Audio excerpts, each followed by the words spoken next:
suppose we better start with the injuries, because your treatment room is filling up quite quickly, isn't it? How's everyone? Yeah, it is. We didn't have many training today, although sometimes on a Thursday, after you've had quite a busy week with a Saturday, Tuesday, Saturday coming up, you tend to try and save their legs a little bit. But we've had a good review with the ones that are fit and the ones that aren't fit, so they're all involved in that. And then we just have to wait till tomorrow to see which ones have come through. But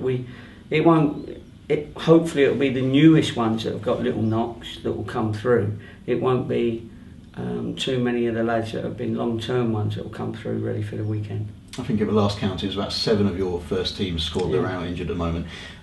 Can you name anyone that might be close to coming back?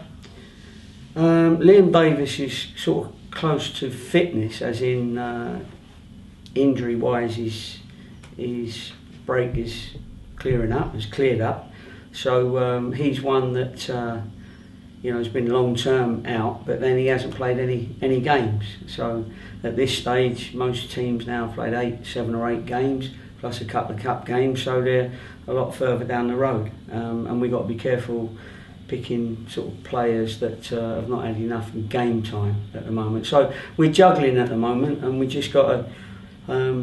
Had we scored that late goal against Crewe that hit the post and then we blasted over, then those 3 points rather than 1 would have made the league table look a bit better as well. But we're still in the race, well in the race, and we can't give up on people yet. It was good to see Kiefer come on and get another goal. That helps with his confidence sort of thing, and we did have a very strong finish against Crewe. So with that in mind, hopefully we can start a little bit earlier with that intensity in the games.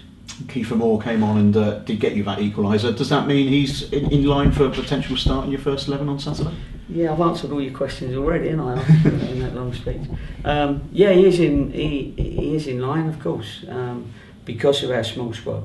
So we have to look and see who's been effective, who hasn't been effective. We did create a lot of chances. When you go back on, if Jimmy's done his job and put the all our chances on the website, then people will see that we did create chances. Certainly a lot more than Crewe did. So everybody's at this stage on a Thursday afternoon has still got an opportunity to win a place in the starting 11.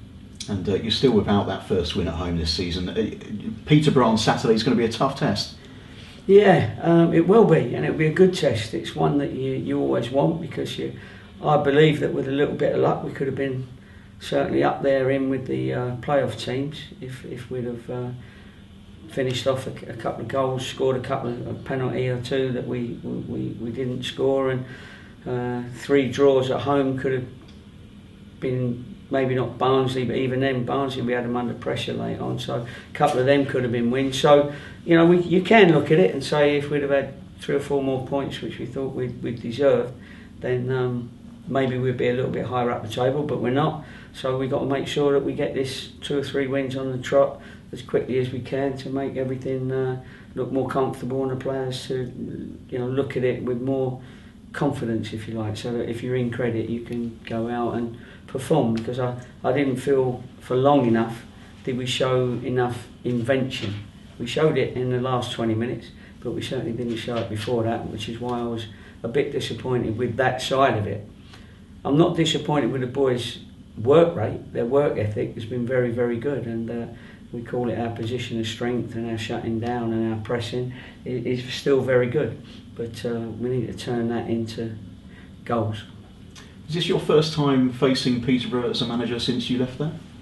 Yeah, it is. Yeah, it is, and I'd like to think it was a successful time there, because I think we were 6th or 7th when me and the chairman agreed to part, and both have gone on to do all right. He went on and got his promotion with Darren Ferguson that year. They got through the playoffs and won the final, and then obviously the following year we did well at Yeovil, so we both got what we wanted, a promotion to the championship. But at the time that I left, the chairman's got his own way of doing things, and he's the owner, so that's quite rightly. And him and Barry Fry, who I got on great with Barry. I like working with him. It was they're a good team because they're keeping their team challenging at the moment at this level. Well, they're a very good attacking team. Although they lost Asombalonga just before the start of the season, they're still a big threat up front, aren't they? Yeah, they're a big threat. I mean, they've made some good signings and took some lads out of non-league that have been doing well. It's a great game for us. I'm really looking forward to it, and I hope my players, I'm sure they are looking forward to it, because any 3 points now flies you up that league, because it's all very, very tight with the point situation in our division, and it'd be nice to be up there challenging come January so that we can give it a right push, know where we are, and that's what we got to do as quickly as possible.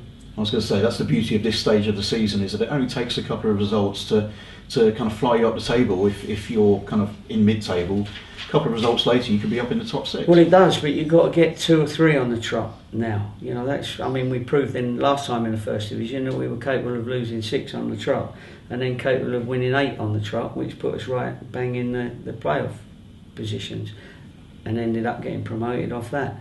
So we know we got it in us, although obviously the players are different, but the way we do things, hopefully we can steer clear of the 5-6 defeats, but still put a good run of wins together, and of course you've got to get that first one before it starts. We spoke earlier about the injuries. Is there any scope potentially to bring any players in on loan? Myself and the chairman, we're talking every day now, because you have to, because of this fair play stuff, and we have to put forward our accounts, I think every month, and obviously that has to adjust each time that we have a home game and the gate's under our 4,500 break even, if you like. So I'm hoping that we can get a couple of wins so that we can get the faith amongst our supporters to come in their numbers. We're getting the 3,500 that are faithful to us, and we're very grateful to them. But we probably need another couple of thousand from somewhere and maybe the only way we'll do that is to get 2 or 3 wins on the trot, and maybe get a bit of away support as well. We haven't had much away support in the Championship. We were getting 1,500, 2,500 away supporters, and that obviously boosts your gate. So with a bit of luck, with Peterborough coming here and Milton Keynes Dons coming here over the next couple of home games, we might get a slightly bigger gate, which will settle people down a bit on the budget side. So you don't have to move players out on loan to be able to bring players in? I would say that I was answering the question of we've probably got to move out to move in at this moment in time, and I think that's right. I understand that, and but at the time when I wanted to bring somebody in, that was a different time. We needed somebody in at that point. But as I say, when you're talking and you're communicating, both parties, then we all understand the situation when it's put over to us. And just finally, on the goalkeeper situation, you've got 3 goalkeepers. Obviously you can't keep all of them happy because there's only one place in goal and one on the bench. So is there any situation there where you might have to send someone out on loan? Well, yeah, despite reading a few bits about my goalkeepers and I wanted to get rid of one and all that sort of thing. No, I mean, Jake's here for a month initially. We've brought him in because he's been recently playing at the highest level, and he's a big, imposing goalkeeper. It doesn't mean to say that my other 2 goalkeepers are on their way out, but what happens is if somebody will realise that we got 3 goalies, and if they need a goalkeeper and there's a loan situation for one of those 2 to go out on loan to get games and keep fresh, then of course I would look at that. But we've got to be careful, because if Blackburn decide to take Jake back and then I've got one goalie out on loan, then I'm left with the one goalie and a goalie coach.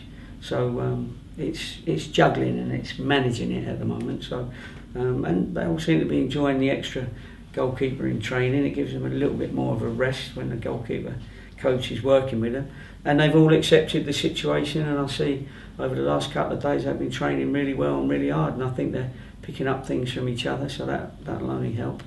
Cool. Okay, Gary, best of luck on Saturday. Thank you.